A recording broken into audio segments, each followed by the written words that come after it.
Good evening, everyone. We welcome you all to Ortho TV original webinar series. To introduce today's webinar and the topic, I hand over to our moderator, Dr. Salim Patel. Thanks, Neeraj. Good evening to all our viewers. Welcome to this another excellent series on Ortho TV. Today we have a very senior, respectable speaker, Dr. Rajesh Gandhi, sir, who is the medical director of the Gandhi Nursing Home in Mumbai. He's been the ex-vice president of the Bombay Orthopedic Society. He has been involved as a faculty in many national and international conferences.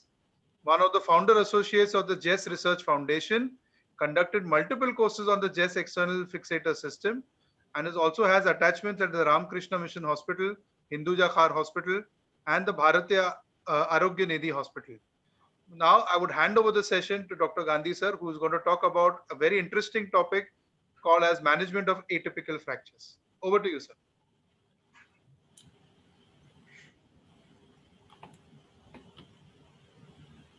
Thank you. Thank you, Salim Bhai, for the very kind introduction. Now, hello, Neeraj Bhai. Good evening to you. Good evening, everybody. And this is one of the few webinars after the Diwali vacations, so-called Diwali vacations. Now, we are going to talk about the atypical femoral fractures. Now, what has happened is that the population is aging world over. The population over 60 is increasing. Indian population, in very few years, we will have many people above 60. Now, 1 in every 3 women in the world and 1 in every 5 men in the world, they are experiencing the osteoporotic fractures.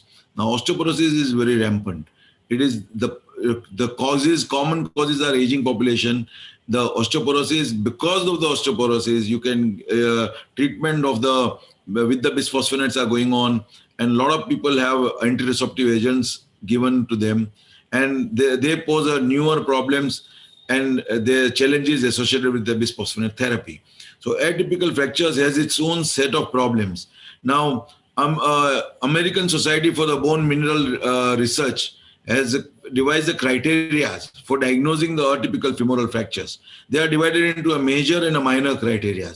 We shall discuss something about it, how to decide which are the fractures which are falling into this category, and why do we discuss atypical fractures? Because they require a special care. They require slightly different approach to the surgical treatment, different approach to the overall fracture pattern, etc. So that is the reason. And because, as we have just enumerated, the osteoporosis is increasing, bisphosphonate is being used more widely, and we will face more number of people of this sort, wherein the diagnosis, treatment modalities would differ from a normal individual fractures. So that is where the discussion should be. So the fracture which is associated with a minimal or a no trauma, as from a standing height or a less, that is where the, one of the major criteria is devised by the American Society of Bone Mineral Research. It is there. Now, the transverse fracture line, usually it is arising from a lateral side going on to the medial side. The fracture may have a medial spike, When there is a complete fracture, it can have a medial spike. There is no communication usually, or very minimally communication. Now, communication is usually because patient had not had a major fall. So he tries to get up and stand and walk. So in the process, there is a telescoping of the fragments, and you can get a combination. That is very commonly seen. Sometimes even the vertical splits are not being recognized. Now, the localized periosteal or endosteal thickening is seen on the lateral cortex. Many times patient presents with the only prodromal symptom of the pain in the thigh, etc. And they have a thickening of the lateral cortex called a beaking or the flaring. Now, there are minor criteria which are also devised, which helps in diagnosis. Generalized increase in the bone cortical thickness of the diaphysis. Now, that is also a constant stress is there. There is a possible microfractures taking place, and then they cause a generalized thickness increase. Unilateral or bilateral prodromal symptoms are there, which I was just mentioning about. Bilateral incomplete or a complete femoral diaphyseal fractures are there. Now, in some studies, it has been found to be as high as 70% people have a contralateral involvement. So if the symptoms are on one side, always look for the second side, which needs to be emphasized, which we will be emphasizing in the due course of the time. Now, the fracture healing has been delayed. Sometimes you recognize that this is atypical fracture. At the end of the treatment is over. Treatment is done. Surgical treatment has been done. The fracture healing takes an unduly long time. Then you realize, oh, this is possibly an atypical fracture, which was not detected. So that is where, if you have detected it earlier, then you plan it better, and then your results are more pronounced and better results. Now, fracture neck of the femur, intertrochanteric fractures, then subtrochal fractures with the spiral extensions, then periprosthetic fractures, pathological fractures which are associated with the primary or a metastatic bone tumors, and miscellaneous bone diseases like Paget's disease or fibrous dysplasias are not included in atypical fractures of this nature, which we are talking about. We're talking about a specific type of atypical femoral fractures, which is which devised criteria which we have also seen. Now, criteria are there. They are considered as atypical fractures. And what are the radiological features one will encounter? Now, usually the plain radiographs is the first thing which one sees. Now, the lateral cortex of the proximal femur with a focal periosteal reaction is seen. Cortical thickening is also visualized. Then you can see on a lateral aspect, there is a cortical thickening. Now, then other radiological features are there.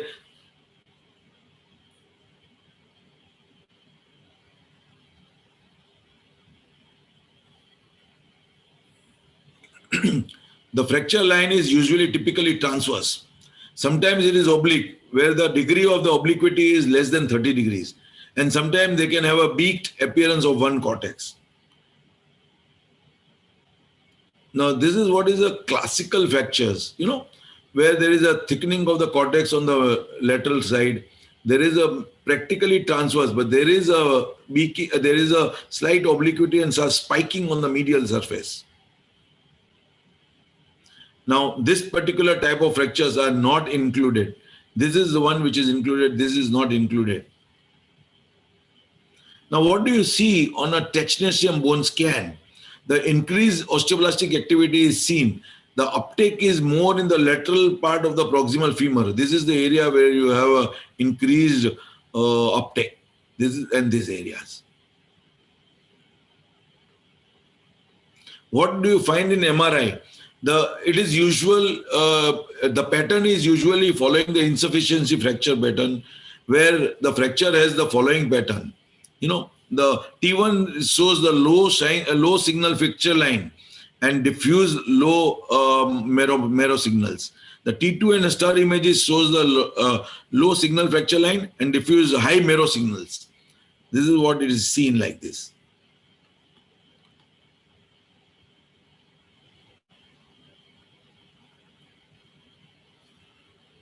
These are the very classical features, and the atypical fracture need not necessarily be in a subtrochanteric region. It is more common over there, but it can be between the subtrochanteric region till the end of the bone. Till the condyles of the bone. Now, usually the specific radiological findings, if I have to summarize in one film, it will be like this particular features will be seen on the plain X-ray. In a bone scan, you will see this particular features where the increased uptake is there on the lateral cortices. Then you have a beaking on a DEXA also. People have done DEXA. It is not done as a routine. It is not indicated. There is a lot of bowing taking place. And the MRI shows the uptake deficiencies in the T1 and T2 weightage images. Now, one has to differentiate between the insufficiency fracture, which we used to see, which we have been diagnosing beforehand, and now what are the atypical fractures. Now, normal insufficiency fractures, usually they take place in a younger age group. That is seen in cases of the people who have a deficiencies of vitamin D3, calcium. Those insufficiency fractures are a pseudo fracture types. They are not a true fractures. Then it is usually the atypical fractures are seen in an older age group.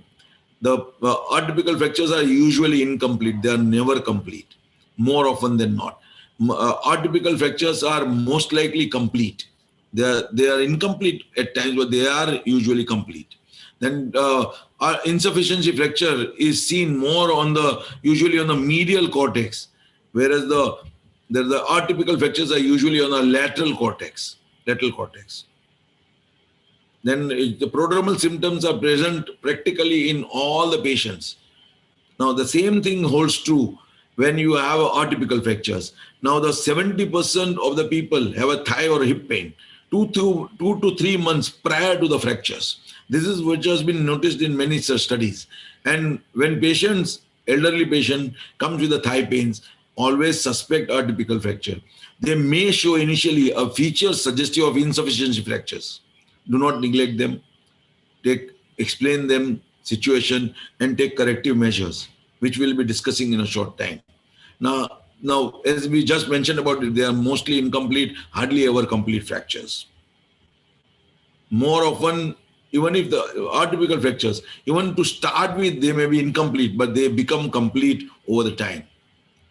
Now, main differences are in age and the site of the origin of the fracture site. Now, age is usually in a younger age group, insufficiency fractures, in an older age group, atypical fractures. And insufficiency fractures are usually on a medial side of the femur.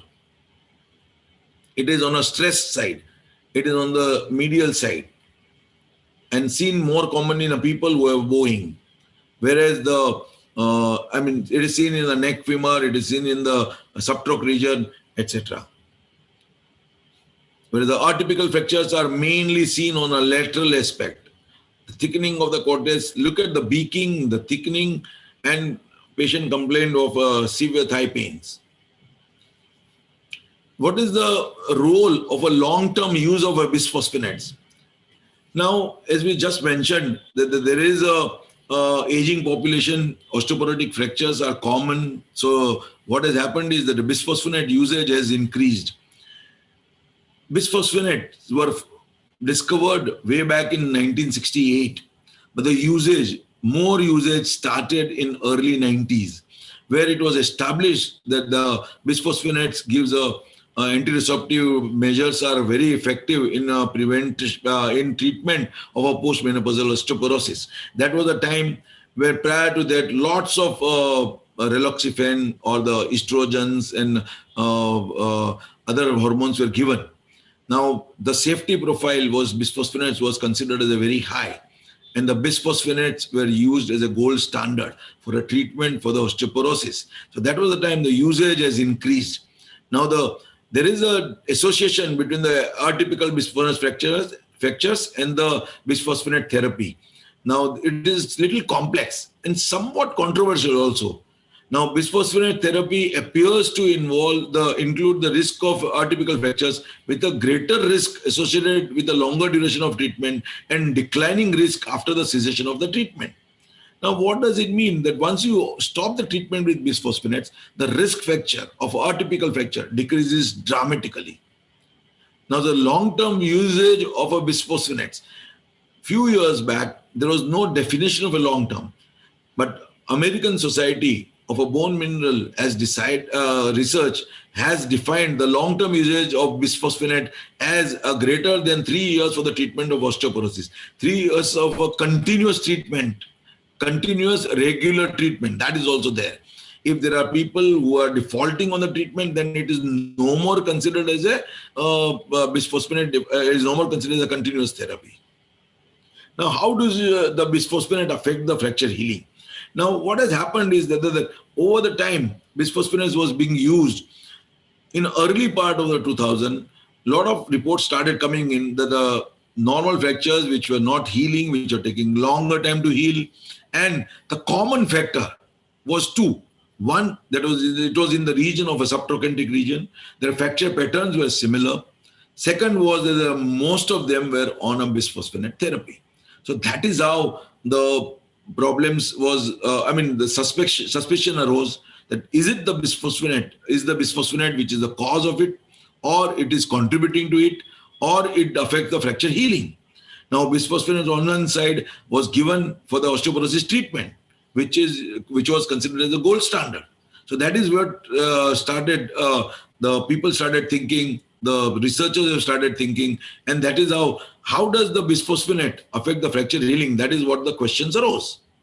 Now, all bisphosphonates have a high affinity for the calcium, and in the body, they concentrate in the skeleton at the site of the active bone remodeling.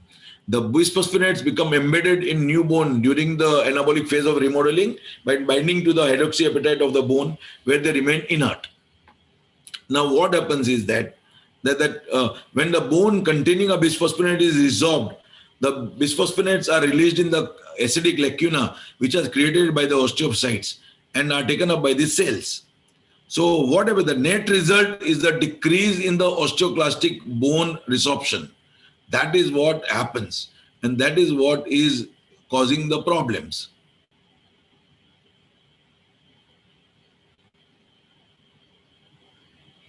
Now, what happens? Now, this prompted a lot of people to do a lot of studies, and what has happened in the bargain, in the process, a lot of studies were done, and they realized the incidents were not as small as it was being thought of.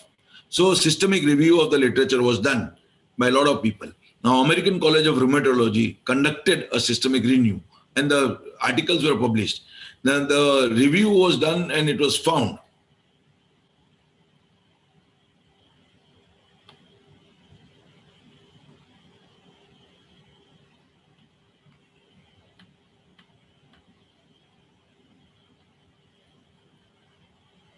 the incidence of the atypical femoral fractures per 1,000 patient years of a treatment with bisphosphonate for osteoporosis were ranging from 0.02% to 3.4%. Now, minimum was 0.02% and maximum was 3.4%. Now, in some studies where the radiological verification of the atypical nature was done, it was 0.2 to 1%. Where it was done in observational studies, it was 0.23 to 3.4% in a controlled trials. And where in a secondary prevention treatment was given, the percentage was as high as 3.4%. Now, the risk versus the benefit, even at the highest reported estimate, of say about 3.4 per 1,000 patient years, the rate is considerably lower than the estimates for the recurrent osteoporotic fractures, which occur at approximately 100 per 1,000 patient years. So the risk-benefit ratio of the bisphosphonate phosphates treatment remains highly favorable for the patients with the treatment of the osteoporosis. This is what is to be noted. So no way the bisphosphonate should not be given under normal circumstances. In an atypical fracture situation, the situation differs. Now, this is the same thing what I have mentioned again. Now, what happens? The concept of a drug holiday arose. Now, what happens basically? One gets something called a frozen bone disease. That is what happens. The bone stops remodeling, and it becomes like a frozen bone. This was a particular term raised in somewhere in 2005. Now, what happens? The fracture risk diminishes by 70% per year after the patient stops taking bisphosphonates. Now, ASBMR recommends the drug holiday after every 5 years and resume the bisphosphonates 1 year after that. Now, what does it mean? That you give a break for a year, let the bone become more reconciled to the fact that it is no more doing a turnover. That is what happens. And then you restart them, and the results were good. Now, in 1 year, when you have stopped, the 70% of the patients the fracture is diminished by 70%. Now, what happens when you diagnose with the bisphosphonate, the bisphosphonate-induced atypical femoral fractures? What should be done? First and foremost is stop the bisphosphonate. Second is adequate calcium should be given.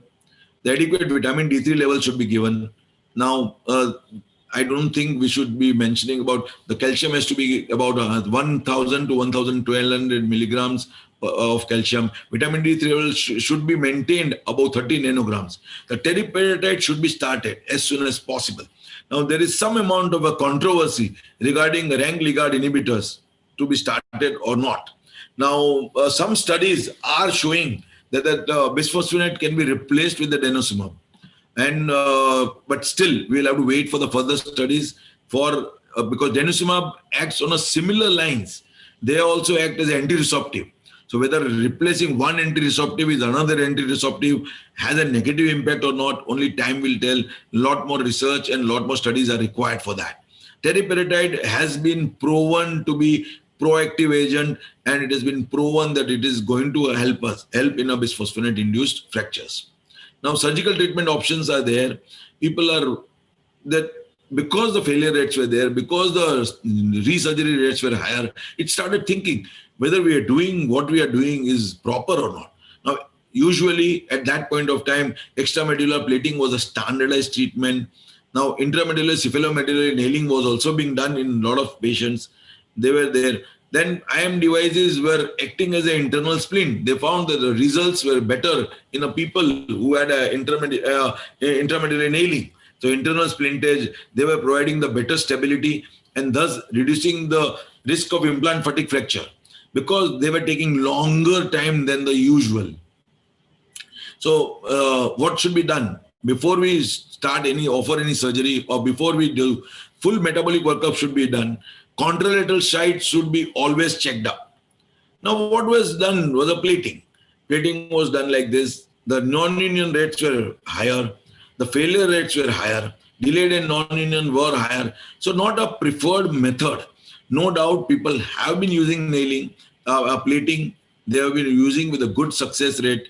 Now here we are talking about atypical fractures, fractures which has a typical features, which is filling into a major criteria of American Society of Bone Mineral Research. That is what we are talking about. We are not talking about a normal subtrochanteric fracture. That needs to be taken into consideration. Now the intramedullary devices are standard practice. They provide the internal splintage. It can sustain the stresses for a longer duration. Even if it goes for a non-union or a delayed union, it can sustain the stresses for a longer. So success rate is higher. That is why. Now nailing, the device acts as an internal splint and thus can sustain more stresses for a longer duration. That is what was there. So another tip which was being noticed and found that a tight fitting nail wherein the medullary canal to a diameter of intramedullary nail greater than 2.5 millimeter is recommended. Now, when you ream it little more, then what happens? There is a micro movement taking place at the fracture site, and which possibly promotes the healing and bone regeneration. That is what was the concept. So 2.4 millimeter, 5 millimeter greater than the normal size of the nail. Normally, if you are using a number 10, you ream it up to 11.5. If you are using a number 11, you ream it to 1.5. Here they recommend 1 millimeter extra reaming. Now, surgical treatment of the atypical femoral fractures. Now, femoral bowing was seen in many patients. Now, how do you overcome that? Because the nail does not account for the bowing. No, nail doesn't account for the varus. Now, the Koreans have studied, they found possibly a larger number of group, and they have recommended certain things. I have not used it. I have not seen being used, but this is what they have recommended, that the nail should be. Now, this is a normal nail which is an anterior bow and a slight lateral bow. Now, if you externally rotate it,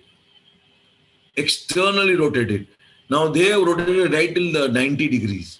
External rotation. So external rotation of a ipsilateral nail for the femoral bowing is being used to prevent and correct the bowing. The results in their study, which was published, very good result.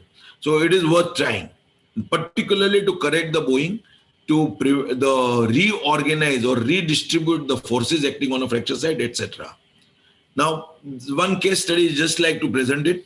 This was a 66 years old lady, just turned in the kitchen to pick something, fell down, couldn't get up, tried getting up. Now, this is what precisely I was talking about.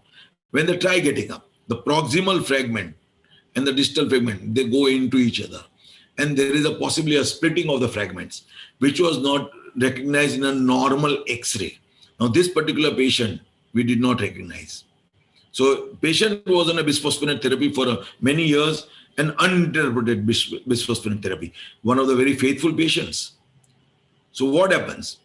We did nailing, we did a cerclage wiring, and we did a screw fixation, proximal distal locking. At 3 months, there were no signs of unions. So over the time, following surgeries were done. Now, I would not go into details of one particular case, but I'm telling you, okay, in a patient, you may need more than one surgeries. That is what has been reported, and that is what has been happening to most of us. Dynamization was done at about 1.5 months. Nothing worked. You can see there is a possible collapse of the fracture, but fracture was not showing enough healing. There was no callus formation at all at 3 months. So bone grafting was done. Then at 6 months, nothing happened. The nail migrated down. So we had no choice but to remove the nail. Plating and bone grafting was done, and the healing took place at 2 years. So what is the lessons learned? That multiple surgeries were required, and the duration of the union took a very, very long time. Now, this is what something is to be learned and planned.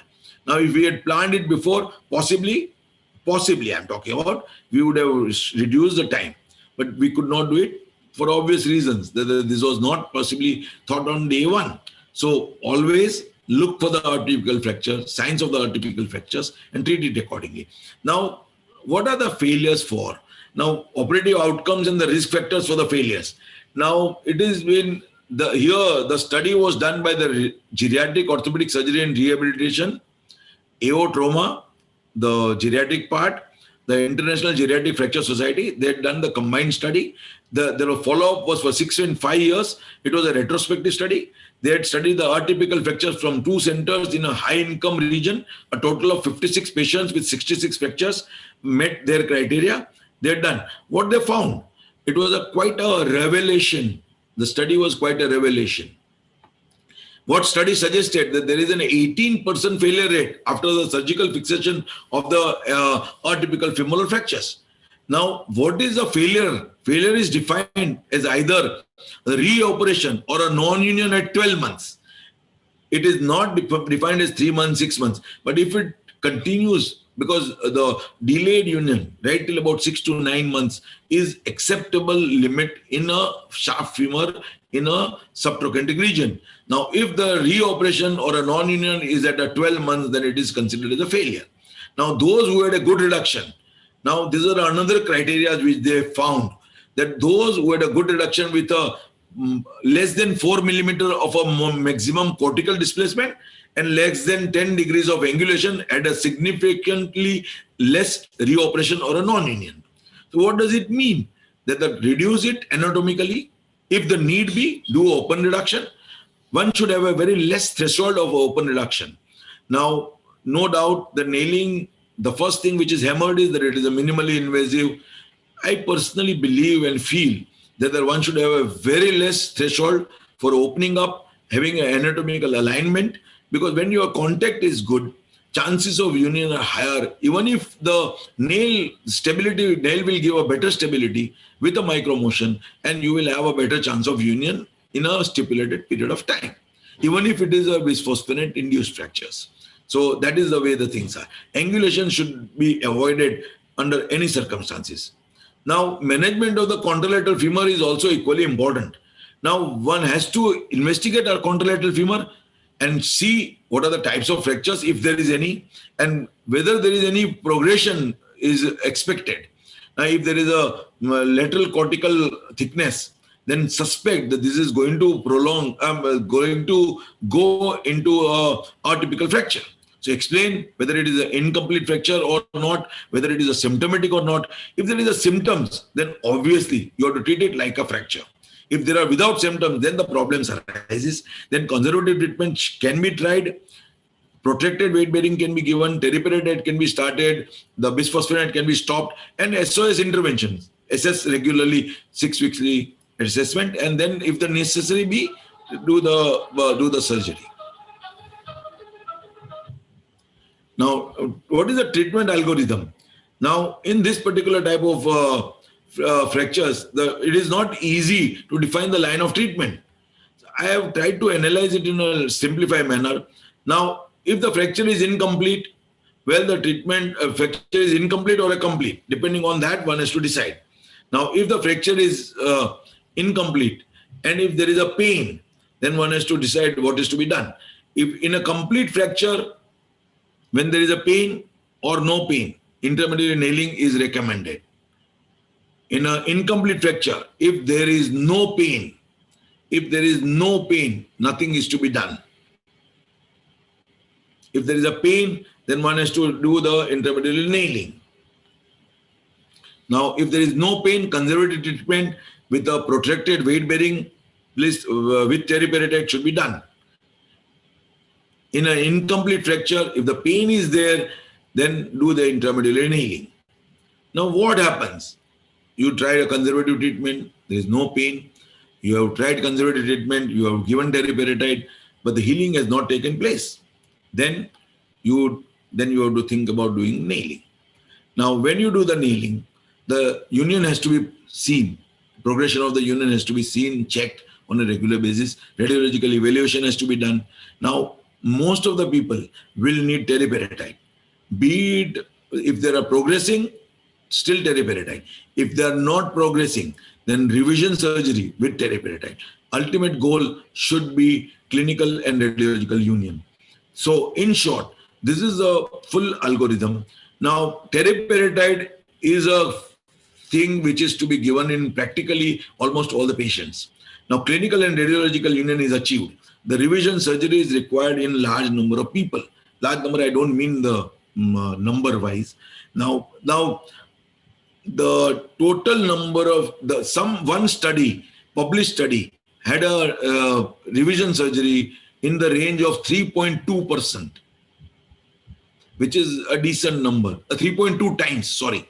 Means average number of surgeries were 3.2 surgeries. So each patient had to undergo either 3 surgery, 4 surgery, multiple surgeries. Like the patient which I shown had about 6 surgeries. So there are some patients who might require 2 surgeries, some patients who might require 3 surgeries. So that is the way the things are. So what is the take-home message? The diagnosis of the atypical femoral fracture should be made according to the criteria laid down by the ASMBR. It should not be laid down on what I feel and I myself feel. That is the way. Then the pathogenesis follows the concept of the stress or insufficiency fracture. The atypical femoral fractures are seen in patients who are treated with bisphosphonate, but can also occur in other patients. Need not necessarily bisphosphonates induced. But bisphosphonates is widely used, so we have discussed bisphosphonate as one of the factors. Now, the radiograph of the contralateral side is essential when AFF is diagnosed. The dietary calcium and vitamin D status should be assessed. Adequate supplementation should be given. Bisphosphonate or other potent anti-resorptive agents should be discontinued. Incomplete fractures also should be treated with a prophylactic nailing in most of the cases. Now, the complete fracture should be treated with a stable fixation, avoiding fracture gaps and restoration of anatomical neck shaft angle. Thank you. I rest my case with this. Thank you very much, sir.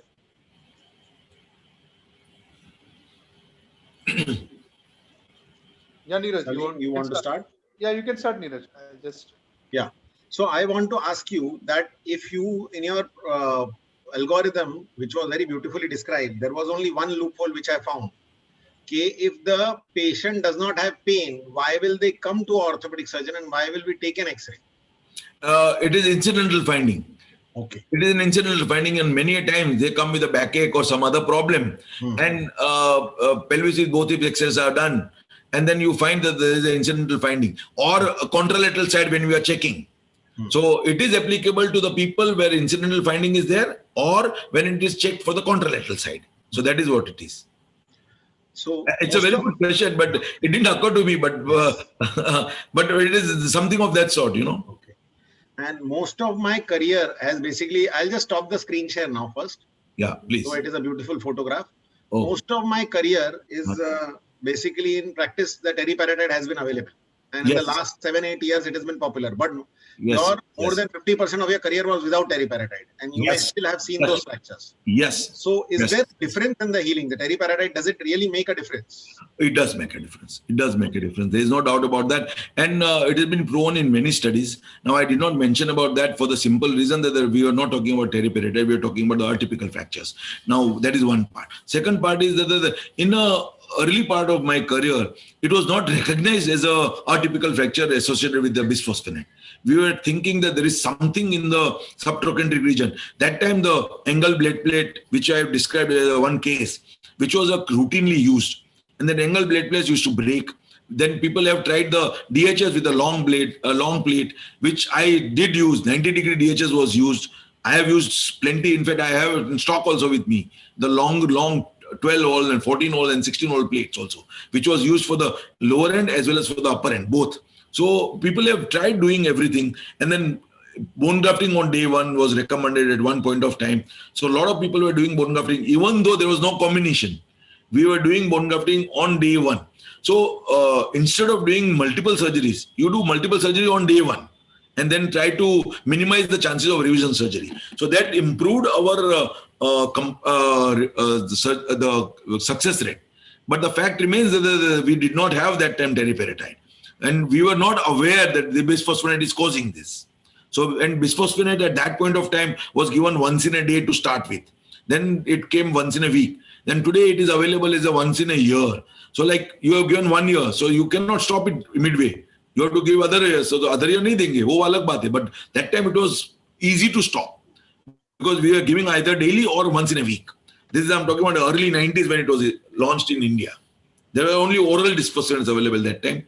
That time we did not have availability of injectable bisphosphonates at all. So that's the way the things are. So the zoledronic acid, which has been there now for almost 14 years. Yeah. The zoledronic acid is the reason I think the zoledronic acid doesn't cause this problem is because doctor knows that the patient has already taken for so many years, and so they will automatically stop. Yes. We do offer them bisphosphonate holidays. Bisphosphonate holidays are being offered. It is being told to them that you are going to stop it after 3 years or 5 years. Now, in fact, when I'm giving for 5 years also, I give 1 year stop. 3 years, 1 year stop, and 2 years. And then either switch over to the denosumab or give 1 more year break, and then, but the American Society of Bone Mineral Research recommends 5 years of continuous usage and then 1 year break. In fact, they do it, give it for 10 years at a stretch, 10 years with 1 year break. Now, I'm trying to play more on a safer side, and possibly the earlier no criteria were there. These criteria were revised in 2014. So we were using before that also. Now 2010 they've devised the criteria. 2014 they revised the criteria. The concept of a frozen bone disease came way back in 2005 when studies were published. Retrospective studies were done in UK on a certain number of people. 55 patients were studied. That time they found that this is a typicality and these are the common features. That's how the frozen bone disease, the term was coined at that point of time. Of course, now everybody is aware, everybody is knowing about this. And now from the decision-making point of view, that the patient has got pain, has got an atypical femoral fracture, you have detected it early. Yeah. Do they actually get ready for nailing? So far, well, when there is no fracture, when the patient is walking, that is what the problem is. Well, I have done in 2 patients. But what you are telling is true. It is not easy. It is not easy to convince them. It is not easy. Now, unfortunate part is that they'll end up with a fracture. They feel that it was just one of those things. Tabhi nahi tha isliye kuch nahi kiya karke. But it's not easy. It is not easy, but that doesn't deter us from telling them that this is indicated thing. Now, unfortunate part is that some of our colleagues may not be aware of atypicality of a fracture. Some of them, and they might just say that this is because they do not differentiate in actual terms between normal insufficiency fractures, which we used to see a lot in children when the rickets were too rampant. Now it is no more that rampant. Rickets and osteomalacia and vitamin deficiency was so common at that point of time. We used to see in OPD, every OPD you would see that, you don't have to look for them. Today, I don't think in a year you will see one patient with that type of rickets. But those are seen in a younger age group. Now today, this is a pattern seen in an elderly age group. So any elders who comes with the anterior thigh pains or anterior hip pain in a lady, I think we should keep our eyes and ears open, think about the atypicality, and then look for it. If you find, treat them. At least offer them. Now, who will agree, who will not agree, only time will tell. And a lot of people do agree because people are aware. They go on the net, they find out, and they find out, okay, यार ये काम कर सकता है, ये बोल रहा है बंदा कुछ बोल रहा है करके. So हो भी सकता है. There are times when they will say just discard it. ठीक नहीं ये सर्जरी कुछ नहीं है, काय को सर्जरी करने का, इतना बड़ा सर्जरी कौन करेगा करके. So there are both the sides to it, but nevertheless we should recommend if it is there. And about the this, when you were talking about difference between insufficiency and the atypical fractures. So what I had heard, and I have seen also myself, that in the atypical fracture, the lateral cortex will be thickened. In an insufficiency fracture, usually the medial cortex is thickened. Yes. It starts even the appearance of a fracture line also is on a medial side in a insufficiency fracture, whereas in a atypical fracture, it is on a lateral side. In fact, that is something which is startling and which is one of the main differentiating features. And of course, second is age. Age is also a differentiating factor because the younger age group, usually you see it in osteomyelitic patient and not the osteoporotic fracture. The insufficiency fractures are seen in a osteomyelitic patient and not in the osteoporotic. Osteoporotic, you will see either the atypical fracture or a complete fractures they will come with. And what about the difficulty in doing the surgery, reaming the canal? Is this bone is sclerotic? Is it like that? It's not. Like not much. I think it is not difficult at all. In fact, ultimately you are treating for the osteoporotic bone. So even though the cortical thickness is there, so if you are reaming 1 millimeter extra, that may take a little while. But with the present reamers and the gadgets what we have electric equipment, so it should not be much of a problem. I have not faced it problematic at all. But the recommendation of a 2.5 millimeter, I have not done that because that makes the nail slightly looser. Because when you are reaming 2.5 millimeter more, so you are leaving 1 mm space around the nail, which in my opinion, though that is only one recommendation. So this is what I have mentioned that. And that was basically, they were doing it for the reversing the bowing. So when there is excess bowing, that is where they are doing it. So they are rotating the nail 90 degrees, ipsilateral nail only. They are rotating 90 degrees, which is a huge. So they are trying to make the the varus to valgus, which is, I do not know how it will be feasible, whether the body will take it or not, because the axis might change totally. I'm not even visualizing, so I did not mention too much about it, but it was there. It was there, and it was a good paper, and it is accepted paper. So that was the reason I mentioned about it. I don't think that is a standard practice. I've never seen it being done, but nevertheless, it was something which was a good, because we are seeing a lot of bowing. We are seeing a lot of femoral bowings. Whether it will be applicable or not, I do not know, because we are finding it difficult to push in the nail, because it is abutting against the lateral cortex on the distal femur. So we are always fearful. Even in a PFN also, we are fearful that you will have a fracture, stress fracture at the tip of the nail. So these are the fractures which are a little typical in too much of varus. So in fact, one paper which I read, they had done a fracture lower down and put in a long nail. So that was correcting a varus also, because too much of bowing was there. Okay. Over to you, Salim. Yeah, thanks. Excellent talk, sir. Yeah. My comment would be, sir, on a particular thing, like as we are talking about osteoporosis, anti-osteoporotic treatment, there are papers which says that you have to correlate osteoporosis with a condition like sarcopenia, especially Yes, in I was about to say that. I was about to mention about that. Yes. population. So, sir, what is your call on role of anabolic steroids in these patients?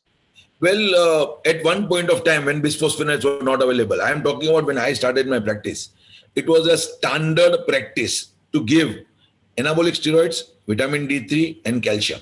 And that was the time the calcium and fluoride tablets had come. Right. I remember one particular product wherein it was a small bottle which had two parts. The lower part used to be calcium, upper part used to be fluorine. So fluoride. So they used to give fluoride and calcium tablets, the calcium and fluoride tablets. That was given along with that, vitamin D3 was given, and that time only erythritol was available. There were no other injectables were available, and oral was also only calcirol, one particular brand, granules only. Today there are 30 brands. The Zydus has Sunblaze, etc. Zydus has a Nandrolone, which is used for sarcopenia. If you permit me, I will present some few facts and myths about it.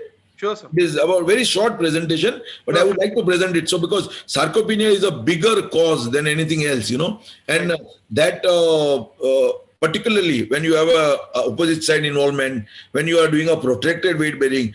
Now, protracted weight bearing, how difficult it is in elders, because they have less muscle mass, they are not able to put weight on only one leg, and or a partial weight bearing is very difficult. And one rehab for a normal fracture also is very difficult. So that is where the anabolic steroids work very well. Right. So I'll just give if the time permits, I will do that. Sure. Is it okay with you? Yeah, yes, sir. Fine, no issues. Haji.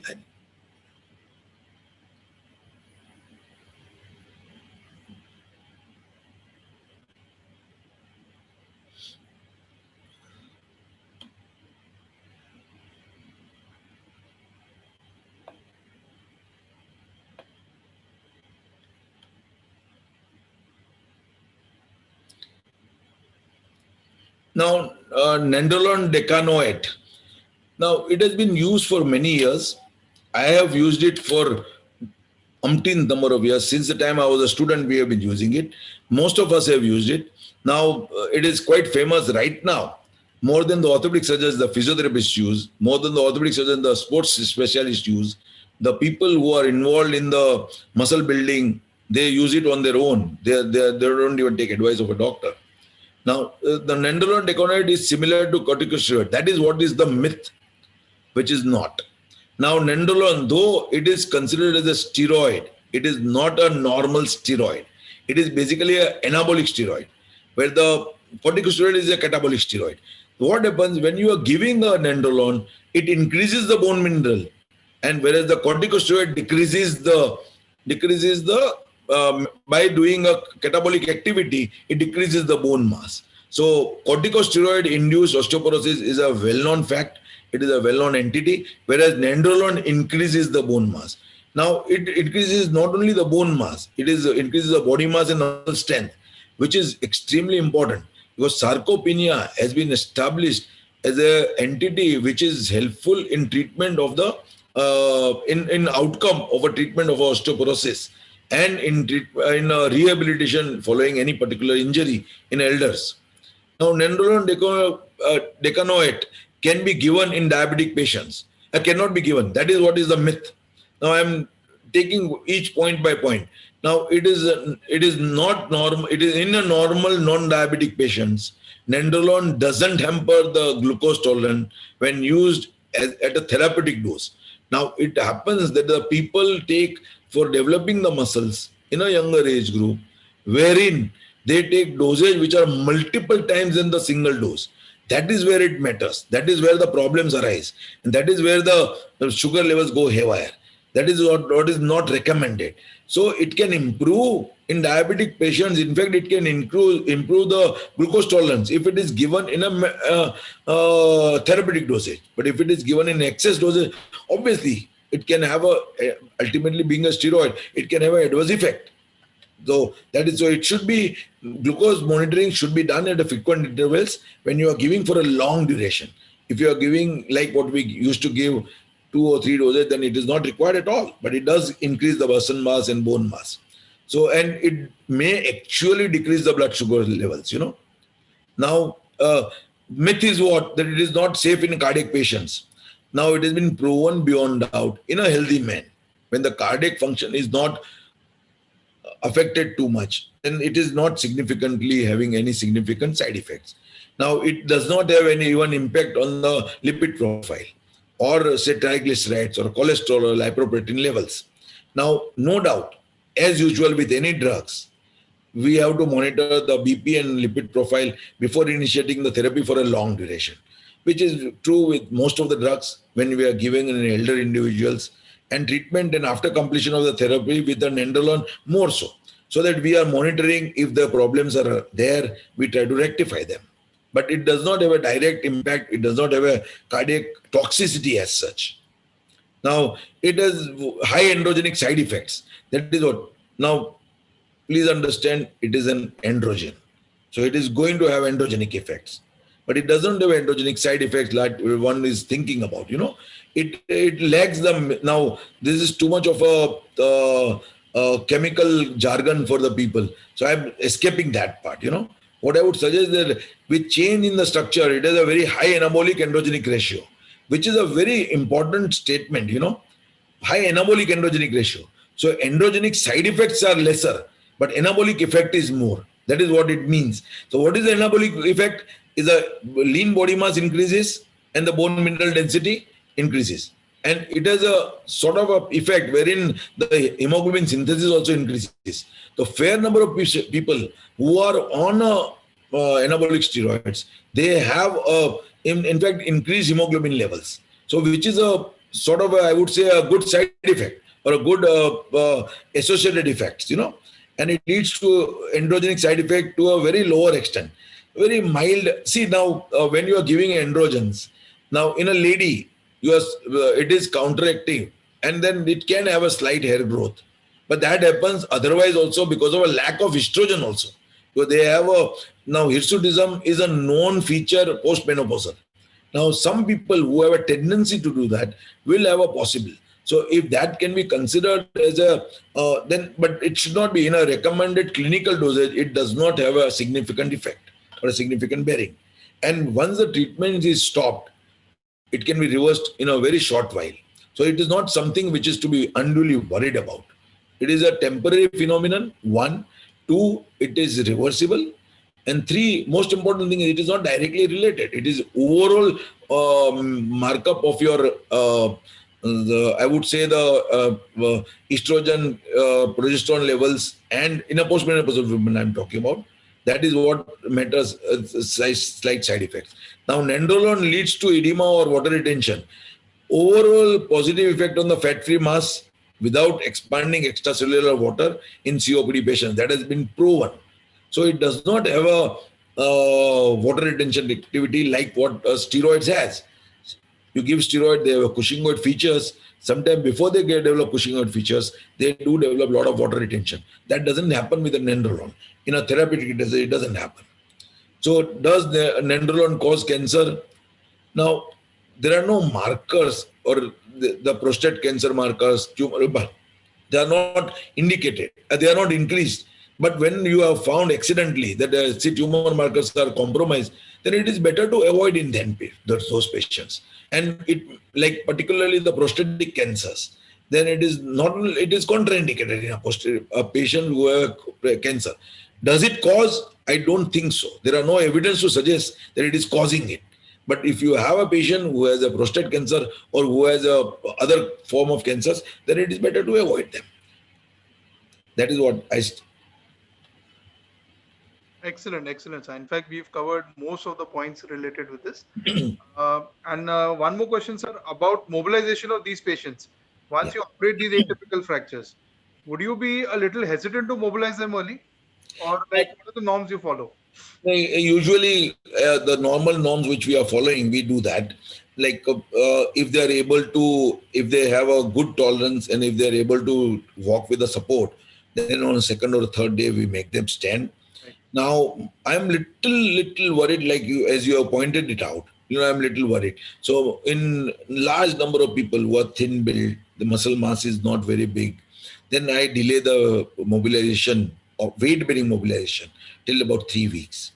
But it is not recommended that you delay it further. Because if you delay it further, then they'll end up into a lot of more sarcopenia. So you are trapped into that cycle. So physiotherapy started on a day 2. As soon as the pain is being tolerable, they are started on a quadriceps exercise, hip exercise, spinal mobilization, made in sit in the bed, side of the bed, made to stand, change from bed to the chair, going to the toilet. Those are started in a couple of days. But moving about in the house, going from one to other room on a regular basis is being avoided for 3 weeks. That's the way I would follow. I try to play a little safe. I'm not too courageous in that because I'm scared of the failure. I'm scared of the failure, and I'm scared of they might give way. So it's better not to, karke. That is the only reason. I'm trying to play a little cautious. Right, sir. Thank you, sir. Yeah, Neeraj, over to you. So thank you everyone for watching with us. We thank Dr. Rajesh Gandhi for his innovative and very a nice algorithm which he presented to us on atypical femoral fractures, and also on an additional bonus which we got on nandrolone. And we thank Dr. Salim Patel for being a panelist with me and moderating this session. Thank you everyone and good night. Thank you, sir. Thank you. Thank you. Thank you. Thank you very much.